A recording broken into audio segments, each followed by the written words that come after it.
Hello everyone, it's me, the Man of Manners, and we're going to be playing a little Tank Commander today, and I'm going to go over a few little strategies. Now, as you can see here with Tank Commander, you're fighting AI enemies, so you have to have a little bit of strategy with the AI. I'm going to go over a couple strategies that I use. Now, Tank Commander is fun even though you are playing the AI. It's a great way to build up a lot of XP or experience points for your tanks and commanders. That's the important thing with it, because you could get, for no matter how large your squad is, you get experience for each tank in there. So it's a quick easy way to level up a lot of tanks in a real short period of time. Or if you have a few that you want to top off and you don't want to do any multiplayer battles, it's a great way to do that. For some reason, it always asks if you want to disband the platoon. So you have 3 divisions. My 3rd division here, as you can tell, I have tier 1 through 3, which is a lot of fun. You can tell they're all premium tanks. This one, I have some tanks that I'm leveling up. They're tier 5 through 7. A couple premium tanks in there, but as you can see, most of the tanks are not premium tanks, and they're tanks I'm trying to level up, like the KV-1S, the Cromwell, the Black Prince. Their tech trees are a little bit longer with the upgrades, so this is a great way to get some cheap experience. And then I have my heavy guns. These ones take a long time to upload. I have the Indian Panzer, the ARL-45, a light tank. So I'm going to play with this one because these are our heavy hitters. And I have the Panther 2. Quick note for you history buffs out there: if you know anything about the German military, they give their weapons, they pretty much tell you what it's going to do in its title. Tanks were called Panzerkampfwagens, which literally means Panzer is armored, Kampf is battle, Wagen is wagon. So armored battle wagon. They're very to the point with the naming of their equipment and weapons. They tell you what it's for and what it's going to do in their language. No confusion at all. Panther 2 was never built. They had blueprints. It was going to up armor the Panther, which was a medium tank. Wonderful tank. I actually have a picture of myself next to one at a museum. So let's go in there and see what we can do.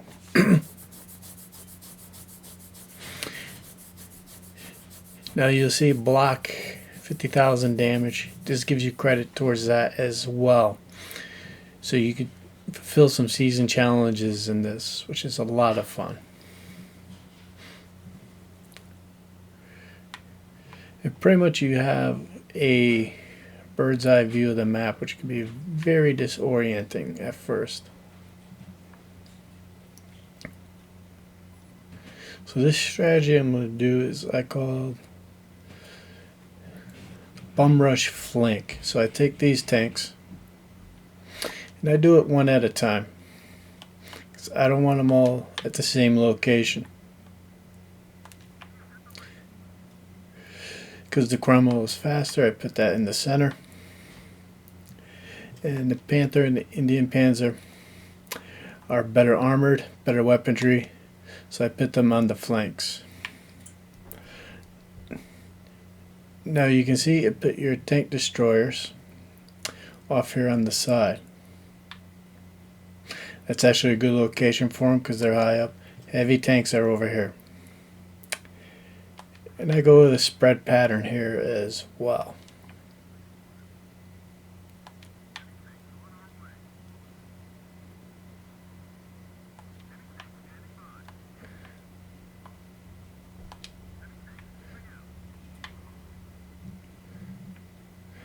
And then the light tank that has speed. So I put it out here on the flank. It is lightly armored, but as you can tell,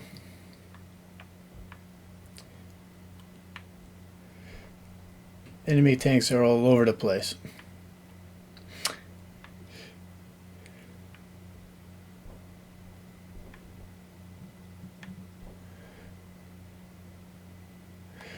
The Hellcat, because it does have speed, I like to put right about here. It has a good view of this and that field.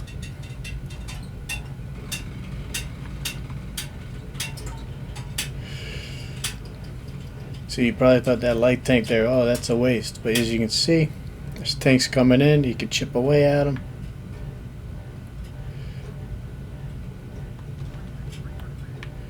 I was going to move them, but he got destroyed. But as you can see, I have my flank protected here. The T-32 is probably blocked by a rock. So I'll move him.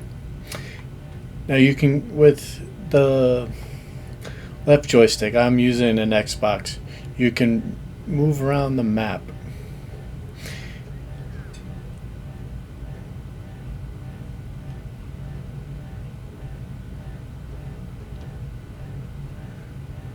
You could use it to zoom in. Just telling you that someone in the tank is down.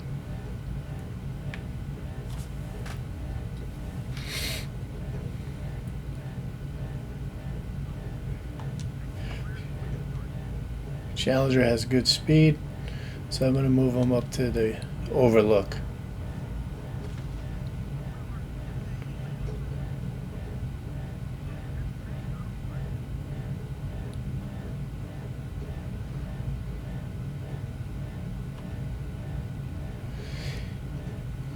Now the Tiger P, that's actually the prototype of the Tiger tank that was built by and designed by Ferdinand Porsche. Never saw combat, never mass produced. But it had good speed compared to the model that actually won out.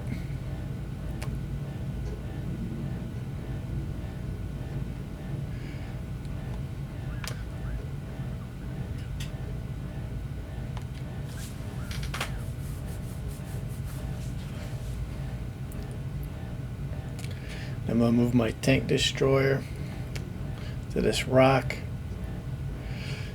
That Tiger P's not going anywhere. He's dead in the water. He knows it.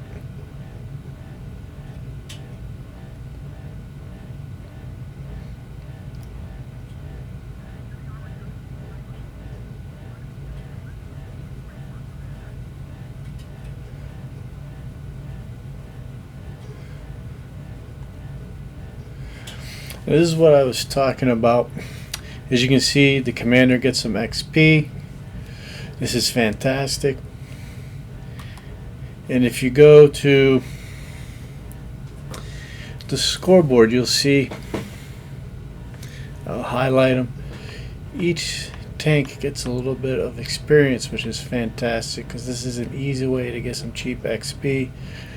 Build up your tanks, level them up faster. It doesn't take as much time as going through individual tanks in multiplayer. You don't get as much as you do in multiplayer, but you know, if you are in a losing battle and you get destroyed in multiplayer, or you don't get that much to begin with. So this is equivalent to a lost battle in multiplayer, but you have 9 tanks here that are all getting experience, which moves them ahead on their upgrade tree, and you can move ahead on that nation's tech tree a lot quicker. That's why I enjoy it. I'll probably